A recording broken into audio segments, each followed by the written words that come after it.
Hello, this is Dr. Eduardo Alessandro from Brazil, São Paulo. This video is about the fifth week of our PPCR 2021, and this week we've been discussing randomization. Randomization is used in clinical trials to enable statistical tests to be run while analyzing the results. These tests rely on the premise that the only difference between study groups is the intervention under study, while all the other features remain similar between groups. Within a study population, it is safe to assume that some individuals will present characteristics that will influence their response to the intervention, while some individuals won't present those traits. If those traits are known, the investigator may stratify the study population to make sure that every study group received similar amounts of these characteristics. But what about unknown factors? When dealing with unknown factors that may influence one's response to the intervention, the solution to generating balance between study groups is to randomly allocate participants between them. This way, the allocation will be governed by chance, and the probability that all groups receive similar amounts of participants carrying unknown factors is enhanced, especially on trials with more than 100 subjects.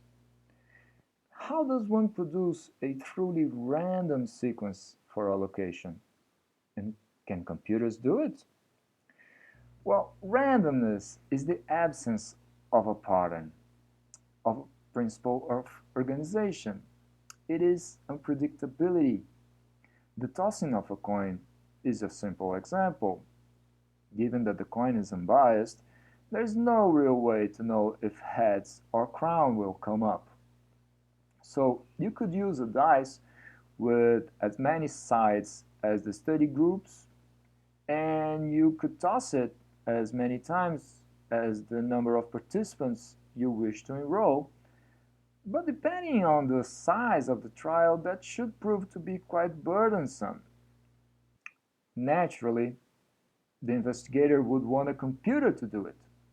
But simulating randomness through a computer is actually quite complex because computers are deterministic machines, meaning that every action a computer performs is determined by predefined rules that will always be followed.